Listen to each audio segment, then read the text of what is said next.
Hello, everyone. Welcome to this week's episode of the Pursuing Horizons podcast. Today, it's just me. Rob is not here, but I'm speaking with Kasey Jo, and I'm very excited for this podcast. We're going to be talking about fixed mindset versus growth mindset. So, first of all, thank you so much for coming on today. I'm really stoked to have this conversation.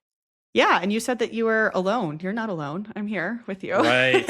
I meant alone in the co-host Who sense. needs Rob anyway? Yeah, no, not alone. But I ask everyone to do this when they first come on.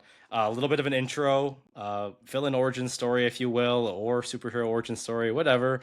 But yeah, introduce yourself, a little bit of backstory, what you do, and everything like that.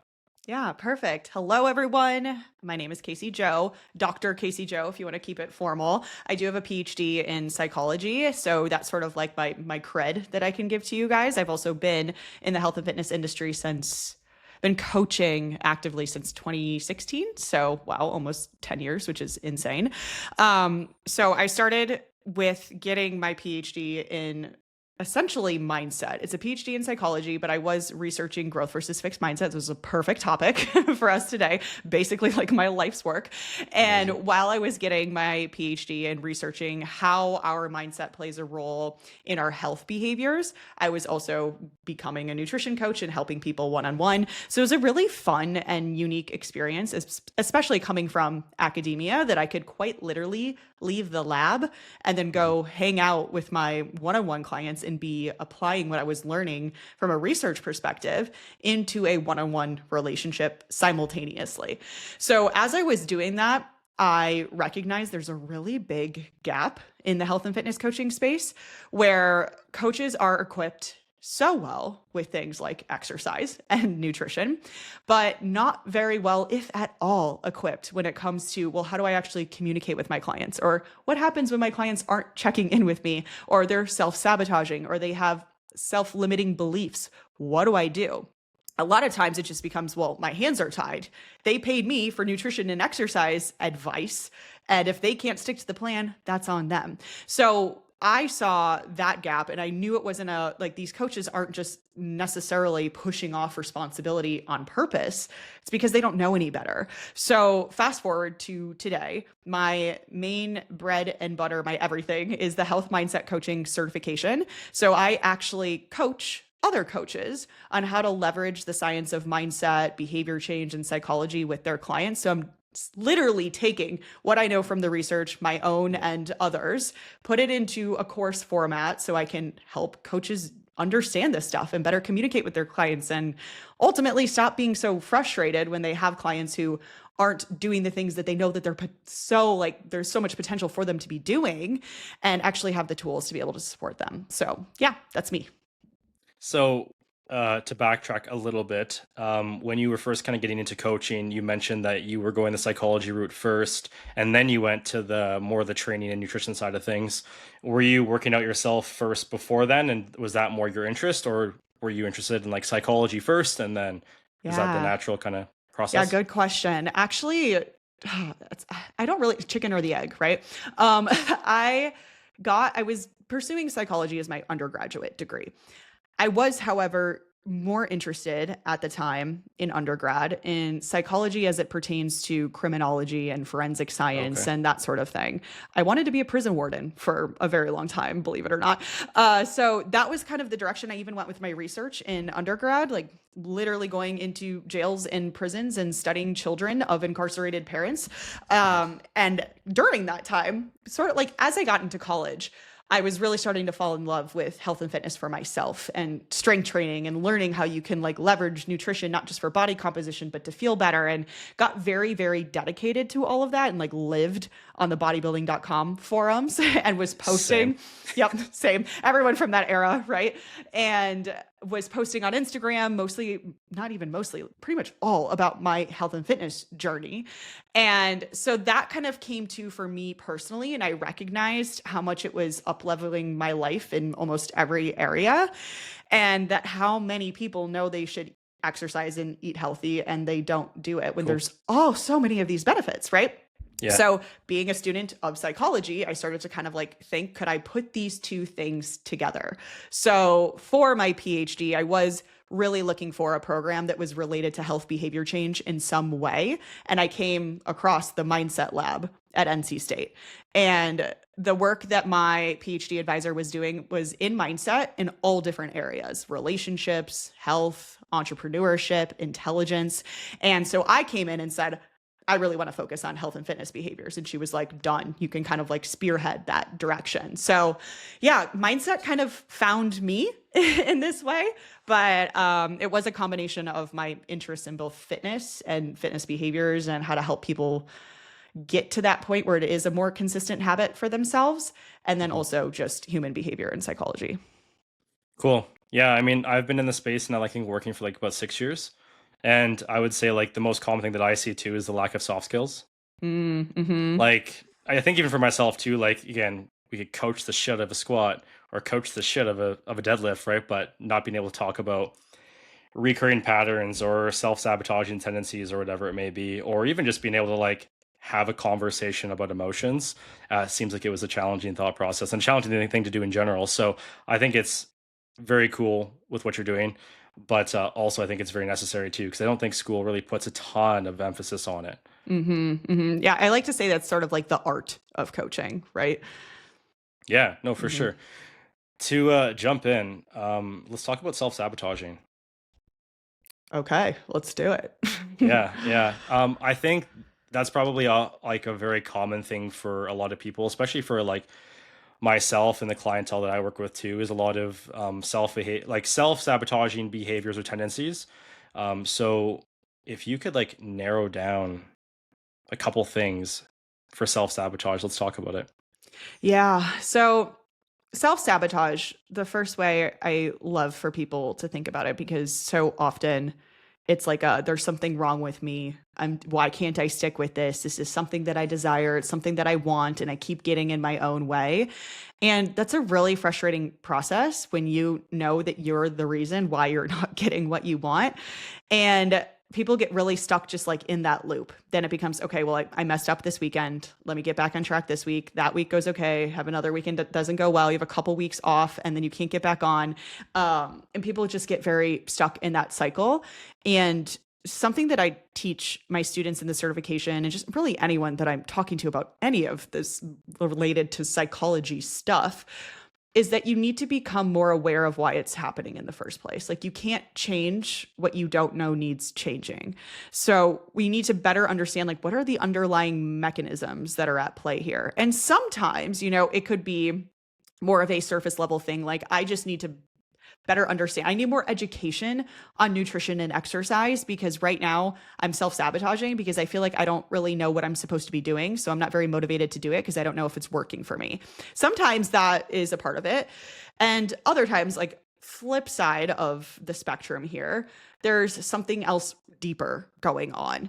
It's something related to, trying to give a good example, maybe your upbringing and how you saw your mom trying diets all of the time, and she was never sticking to it and was always trying something else. And so you have some, like, a belief, sort of core belief ingrained that this stuff doesn't actually work anyway, or if it does, it's only short term.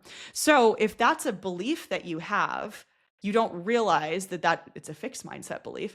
If you don't realize that that's actually controlling your ability to stick to the behaviors and the things you're doing now. Like, you want these things, you want to be able to see the outcomes from body composition perspective, energy, feel better, whatever.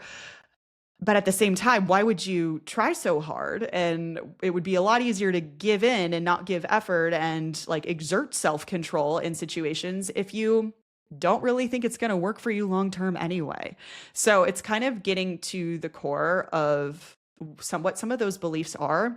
And the truth is, most people are really unaware that those fixed mindset beliefs even exist in the first place.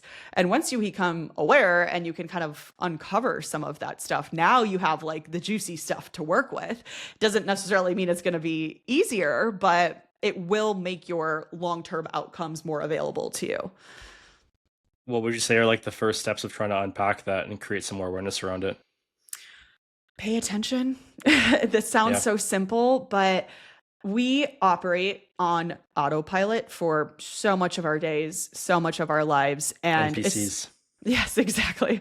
Especially because it is it's if it is something that you've been carrying with you for so long and it's just like kind of part of how you're thinking about things, you don't notice it.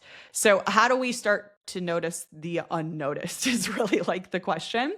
And something that I share with like I've shared with clients over the years working with people one on one is to really just start to take stock of things. And I will usually put a timeline on it because it can feel overwhelming to be like, start paying attention to like when you self sabotage and what beliefs come up for you. It's like literally how, and that just sounds so ambiguous. So often what I'll do is say, okay, for the next week, anytime you do something that then you likely feel guilty afterwards because you're doing something that is not a goal oriented behavior, and that is what self sabotage is, like opposing your goals. Every time you do that, just write those things down. Like write down those little things, maybe some, if you can, like feelings that come up from it. And like from there, you can also start to say, now that we have taken stock of this over the course of the week, maybe there's like 6 different things on there. Did it make me feel good? Maybe something came up for you when you were doing it. Maybe you're noticing now that you're only doing it in times of stress or something. Like there are some patterns that can come up just by doing that. But then it can get really fun, and it is fun. It can be fun because you can see this as a challenge, a welcome challenge, a way to uncover more about yourself and for a short period of time. So what can be fun is then looking at that list and thinking, well, what was going on, I don't know, earlier in the day, 4 hours beforehand, right before, during, right after, 4 hours after, the next day. And again, yes, this is going to take time, but if this is something you want to work on, then it's going to take some time. Really trying to see, okay, people, situations, feelings, circumstances that are related to those time points surrounding the quote unquote act of self sabotage. Because if you can paint a picture, become more aware of what that picture is, it will likely teach you a lot. Yeah, I mean, I've definitely had clients over the years who are like, wow, I didn't realize that I was such an emotional eater. And this whole time I'm just like, why can't I get myself to do what I want to do? And like, I keep getting in my own way. And it's like, oh, because I'm managing my emotions with food. Like that's an incredible insight. And you could really do something with that versus I'm just self-sabotaging and I don't know why. Yeah. Yeah, no, I love all these said there, and I think it's really a good idea too to try to create some awareness around like what triggers it, but also like the ripple effect of like, okay, well, what's happening post, we could call it incident or post experience, right? Mm-hmm. And trying to understand like on a deeper level, like where are these things actually coming from? Like, is this a form of like escapism, or is it, like you said, is it like maybe a limiting belief that you've had that you've gathered from just being around your family, or maybe people in your life that don't support you where you want to go and stuff too. um and I think it really ties into like certain people that are very like all or nothing, Mm-hmm.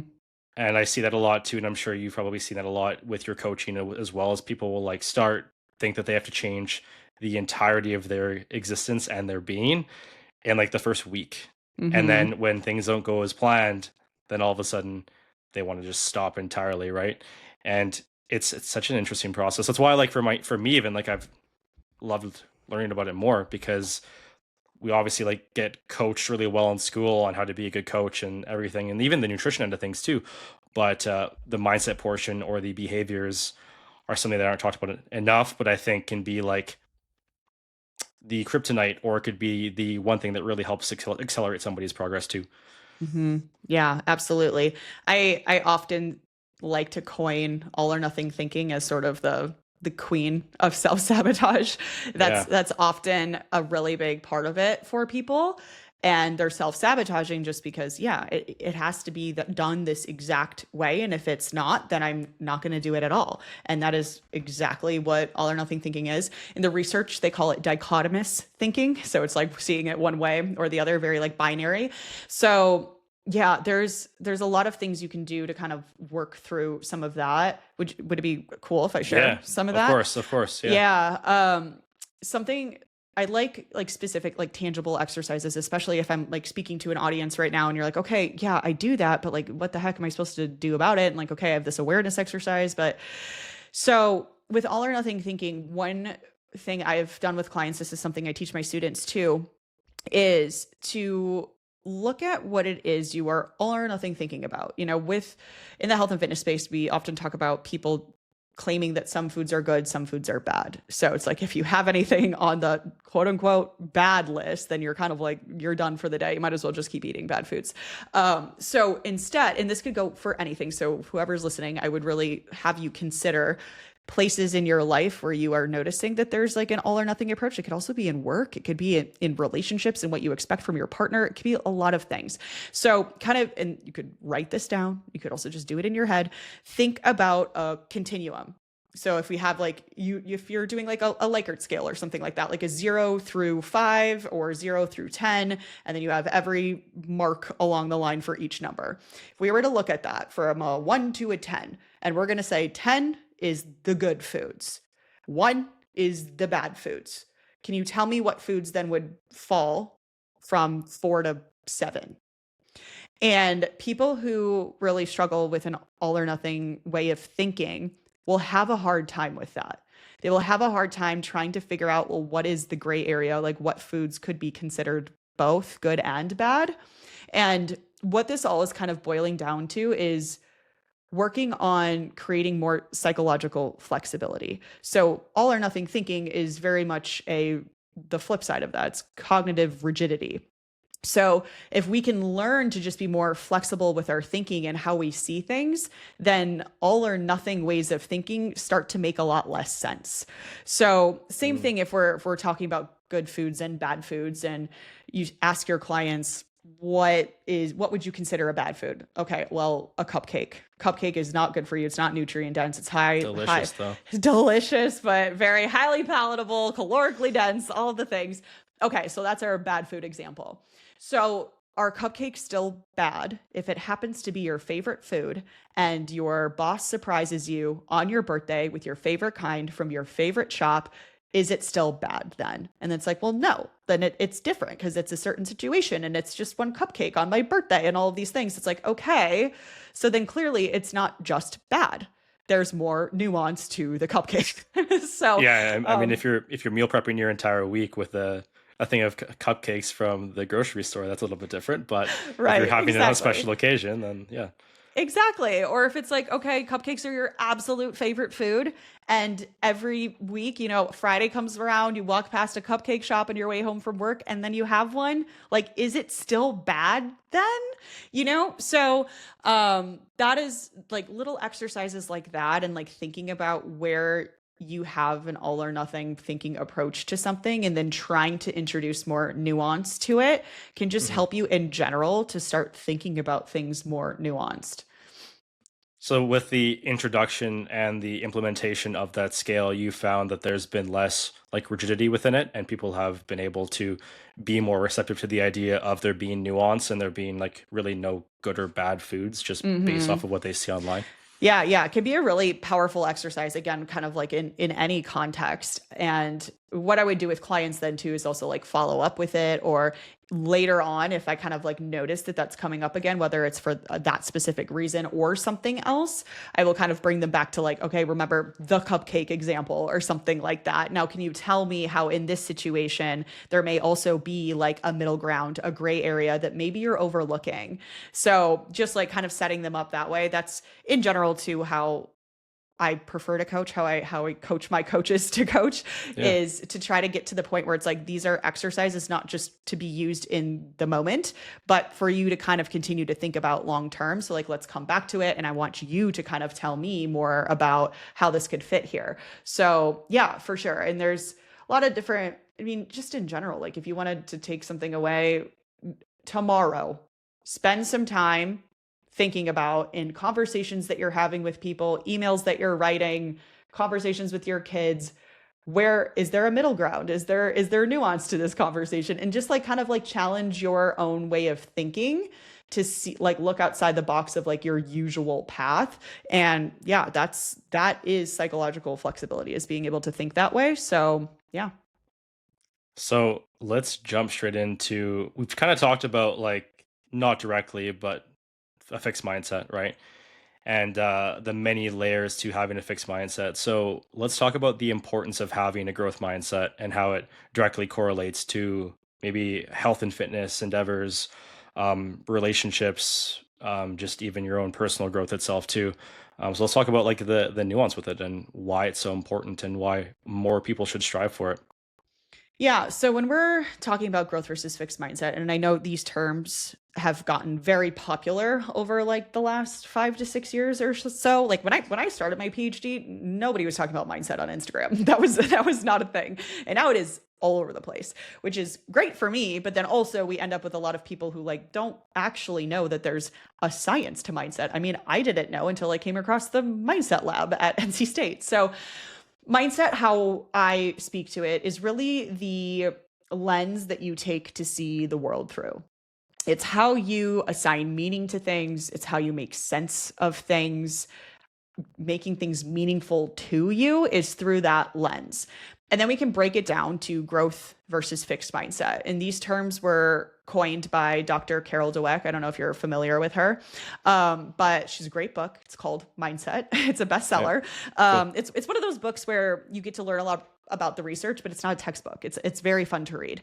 So anyway, I digress. So growth versus fixed mindset, we have essentially what we're looking at between these two is, do you believe that you can change? And it is very trait and domain specific, meaning that you can have a belief that you can change your body, but maybe you don't believe that you can change your career. You're stuck there.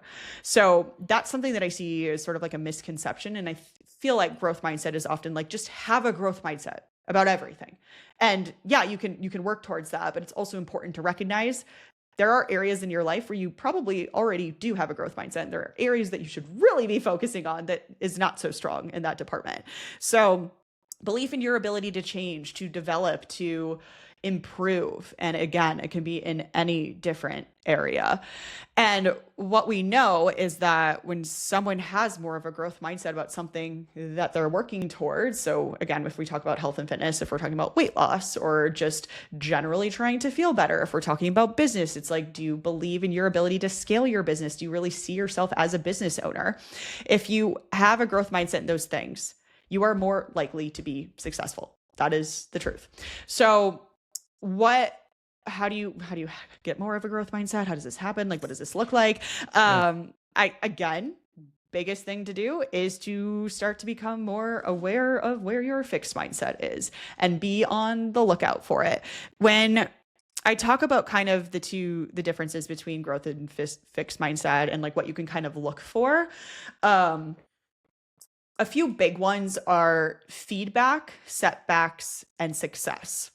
So feedback, the feedback that you're getting from, again, significant other, your partner, your business partner, your boss, your coach, your friend, your mom, how do you respond to that feedback in that area, right? So someone with a fixed mindset is going to see that feedback as, unfortunately, something wrong with them.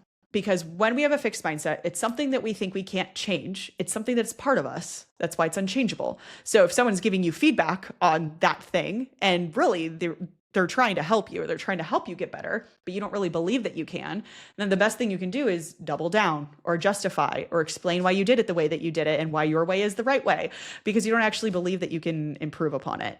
Someone with a growth mindset loves feedback. Give it to me. Tell me where I could be doing better, because I know that I can and I'm currently not. So if you have the keys to unlock that next level, like, I want them, give them to me. So like really like leaning in and seeking feedback.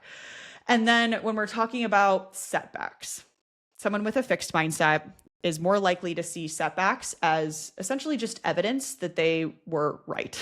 Evidence that they were right, that they aren't capable of doing this thing, being more successful, improving, whatever. So from a health and fitness coaching context, you have a bad weekend where you blow your macros, you eat really all of the cupcakes, right? And to that person with a fixed mindset, it's like, here I go again. I always do this, just like last time. Nothing's going to change. Whereas someone with a growth mindset would go, okay, that was not the best route. Way too many cupcakes. That's not supportive of my goals. So let me think more about what happened there? Like, what can I learn from that setback to make it less likely to happen again? Because now that I just went through it, I have more data. This is an opportunity. And so I am obviously here giving like pretty extreme examples Yeah, of totally. either end, but just to kind of like display it clearly. What was the last one I said? Success. This is the success of other people in that area that we're talking about. So if we're going to keep going with the health and fitness stuff, someone with a fixed mindset will see, they're scrolling Instagram, they come around Kathy from high school. Dang, she's lost 100 pounds. She's got a super hot husband, beautiful family. She just like was able to do all of these things. And like you click on her account, and it's like, oh, she's posting about health and fitness and all of this stuff.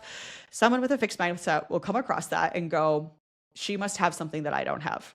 She got lucky. Maybe that hot husband built her a garage gym or something, or maybe he personally trained her and that's why that was able to happen, justifying, rationalizing someone else's success because you don't really feel like that's something that you're capable of. So if someone else has done it, that's them, not you. Someone with a growth mindset will go through that same scenario with Kathy and start to think, wow, if Kathy was able to do it, then I can definitely do it. I wonder what Kathy is doing. Maybe I should reach out to her. Maybe she has resources for me. Kathy is an inspiration for me because now I'm seeing what is possible, and I know that I'm capable of that too. So it's like opening up more. It's another example of possibility rather than an example of they can do it and I can't do it. So yeah, that was a really long explanation, Okay. but kind of That's like okay. lays the full foundation there. Yeah. To kind of like unpack a couple of those things. So the way that you mentioned it is like, because I was kind of under the impression that generally somebody just had like more of a fixed mindset or a growth mindset. But through this conversation, what you're saying is that people can have more of a fixed or growth on different areas in their life, right? Maybe it's tied to like business, one's tied to more relational, one's tied to more of their family, whatever it may be. So would you say that one of the best ways to work through it is kind of like tying into what we talked about earlier about noticing certain triggers, noticing certain emotions and feelings that come about when you are triggered by something, and then trying to understand like where that comes from. Like obviously, if needing to go the route of seeking somebody out to try to unpack more of that, doing that, or at least like journaling about it and trying to like break it down and figure out what's going on. Yeah, definitely. And I share the feedback, setbacks, and success because those are some big areas where then, yeah, people listen to it and they go, oh, I thought I had a growth mindset, but like maybe not. Because I find myself getting really like jealous of other people who are like more successful than me or something like that. So yeah, take stock of that and just pay attention.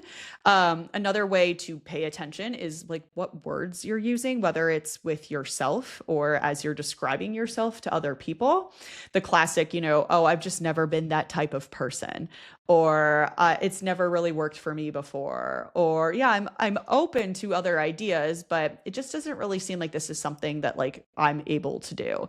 So just paying attention to the word, yeah, never, always. I'm not the type of person like I hear that so much in the health and fitness space. I'm not the type of person to track my macros. Okay, well, who is that type of person? And it may not be the best method for you, but it sounds like you're already have decided that you're not able to do that. So why is that? And same kind of idea like we were talking about before with self-sabotage is like start challenging those thoughts and those words. So really, like if you could take away anything from this conversation, it's pay attention to those words. And so the next time, just like never, always, I'm not that type of person. Pay attention to it when other people are saying it too. And just like start to make that more of like an alarm bell system. And then when it does come up, the next step would be, oh, where did that thought come from? Why am I thinking that way? What would be the growth mindset version of this thought? Even if you don't believe it yet, just start there.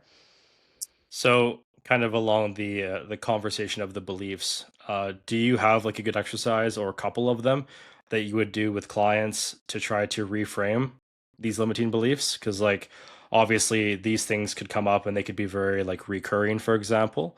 Mhm. So is there like an exercise or a couple that you really like to do? Yeah, when it comes to limiting beliefs or just negative thought patterns in general, and I'm sure most people listening, maybe even you, Bryce, could be thinking about like, oh, there is that one negative thought that is a little bit recurring for me, something that comes up. So just, I would start with sitting with that thought. getting clear on what that thought is, that belief, whatever it is for you.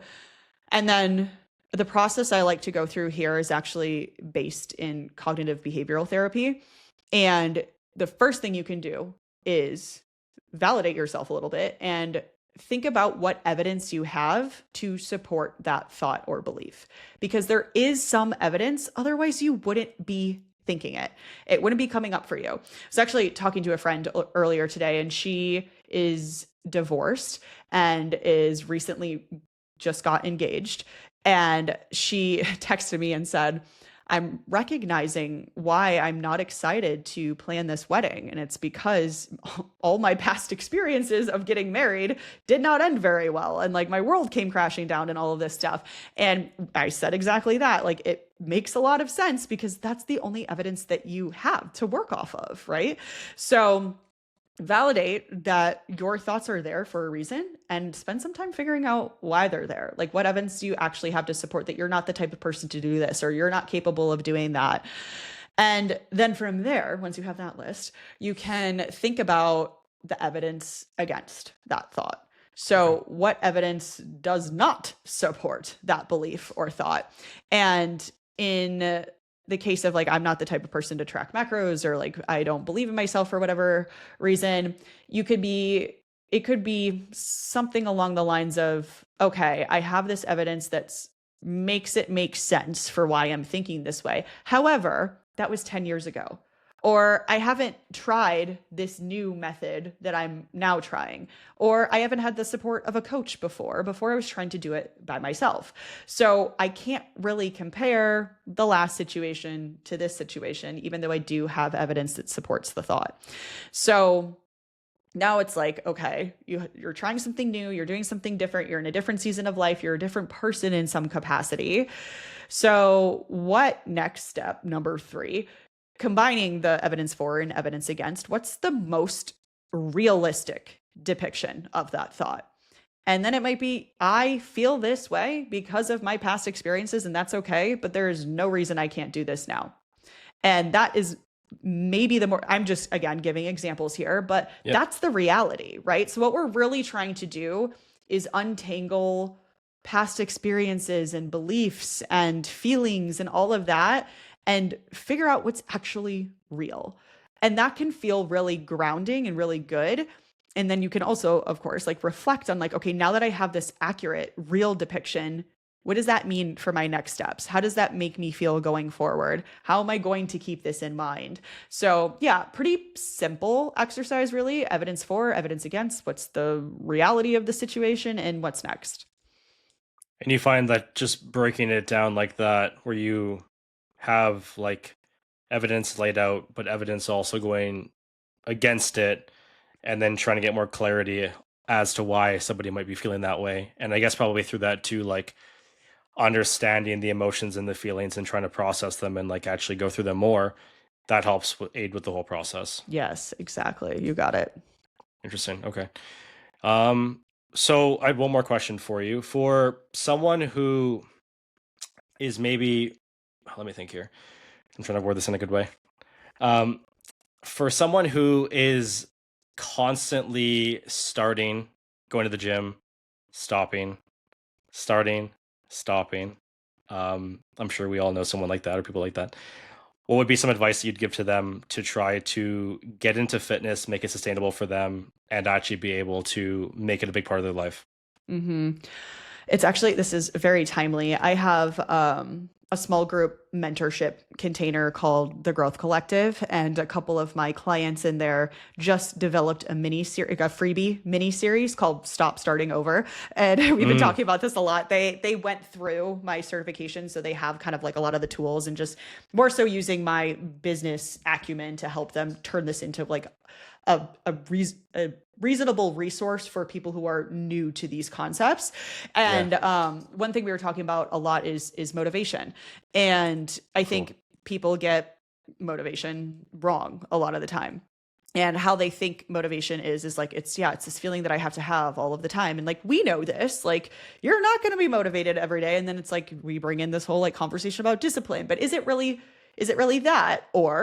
And my sort of argument too is that is it discipline or is it intrinsic motivation instead? And or at least some form of, I'm going to use big words here, but then I will explain what they mean. More autonomous or more self-determined motivation. And I have to use those like research heavy jargon words because what I'm talking about is self-determination theory. And it essentially puts motivation on the spectrum from extrinsic to intrinsic motivation. And just like all of the other spectrums we were talking about, there's a lot of other types of motivation in between. So it's not either it has to be intrinsic, which means you're doing it because you enjoy it. You're doing it because it's really personally like fulfilling, or extrinsic, meaning you're doing it for someone or somebody else or something else. So there are more pieces that kind of fall along those lines, but my thought process with the whole, you keep like starting over and over again, is that you maybe are operating, and there's this is just one of many, right? But maybe you're operating from more of a extrinsic or less self-determined, less autonomous place. And if you could uncover more self-determined motivation and get closer to that intrinsic motivation, then you'll be in a place where, yeah, maybe sometimes you have to stop for a few days or maybe even a week, but you can always get back on. And no longer is it even seen as like stopping and starting and stopping and starting. It's just, I know I'm going to keep doing this forever, but there has to be some breaks for travel, or I get sick, or like something happens. And that's okay. So it's really like ends up reframing the entirety of that thought process. So if you stop seeing it as like, I am stopping and starting and stopping and starting, and instead you're just like, no, I'm consistent, but there are some blips in the consistency. So, and then the motivation piece ties back in, because if you see it as something that there's some sort of personal reward, it's enjoyable to you, or it's tied back to like your values and your beliefs and your identity, then it makes it a lot easier to see it as like, no, this is something that I do and something I want to do, but every once in a while, like I can't make it happen. And no longer is it just like I have to start over again. It's just like oh, I had to take that week off because there was all this stuff happening, but I'm not even thinking about restarting. I'm just continuing to do what I was doing already. Yeah. I think it's a really important piece, and I like that because we talk about that a lot on here too, how like motivation is very, like oftentimes it's very fleeting, just because I think people heavily rely on these periods where motivation is high and they feel like they want to do whatever thing it may be. In this case, it's fitness related, but it could be a new hobby. It could be them wanting to start a new business. It could be whatever. But like you mentioned, like we're not always going to be able to be sky high when it comes to motivation. And I think it's a good talking piece there with tying it into your intrinsic motivation, which I think like really narrows down to getting clarity on someone's why. And knowing what their deep rooted psychological reason is for actually wanting to do said thing. And if they don't understand that too, it might be a good chance to like get clarity on why you want to actually do what you're trying to do, and breaking it down to get more actionable steps. Yeah, exactly. That's like something I speak to a lot, is because people understand and resonate with you need to find your why, but like, what does that look like? What is this? And like, really what we're talking about is just like more self-determined and autonomous, like regulated motivation, which again, find your why sounds a lot better. Yeah. And I think finding your why ties more into the intrinsic motivation that you're speaking of here versus if somebody's going solely off of extrinsic. Yeah. So, I mean, I think it's okay to start off with going off of extrinsic. Like, let's say, I don't know, somebody goes through a breakup and they're like, oh, I want to get my revenge body. Body. Yeah. Which I think is ridiculous. But I think in the very beginning, if it is initially out of spite, but then you still have to find a way to tie it back in, and then it has to be continued through some sort of intrinsic thing, because otherwise you're just going to stop. Right. Yeah, absolutely. And I say too, like a lot of like, I often have extrinsic motivators, but because my intrinsic foundation, and like thinking about health and fitness, because my intrinsic foundation is so strong, like I really do enjoy going to the gym and I like being active. And there's again, those other parts of motivation where I do identify as someone who is like an exerciser and a healthy person. So if I have an extrinsic goal of I want to look good for a specific vacation because like all my friends are like super fit and I want to be like with them with that, then that's okay, because I'm going to be doing this stuff anyway. I just might be making slight adjustments for a short period of time based on that extrinsic motivation. Extrinsic motivation is great for a short time period, but then what you really want in order to stay consistent and continue to do things long term are going to be closer to the intrinsic respects. Awesome. This has been incredible. Thank you so much for coming on today. I really appreciate you making the time. For people that want to follow you, stay up to date with your stuff, and check out your certification, where can they do so? Yeah, I am most active on Instagram as far as social media world goes. So I'm Coach Kasey Jo over there. You can also find me on TikTok and YouTube. Probably, I think they're all at the same name, but it's mostly going to be the same content anyway. And Instagram's where I spend the most of my time. If you want to learn more about the certification, we do have an Instagram account for that. That's the Health Mindset Cert. You can also go to healthmindsetcert.com. But yeah, that's pretty much it. Thank you so much. This was wonderful. Yes, thank you.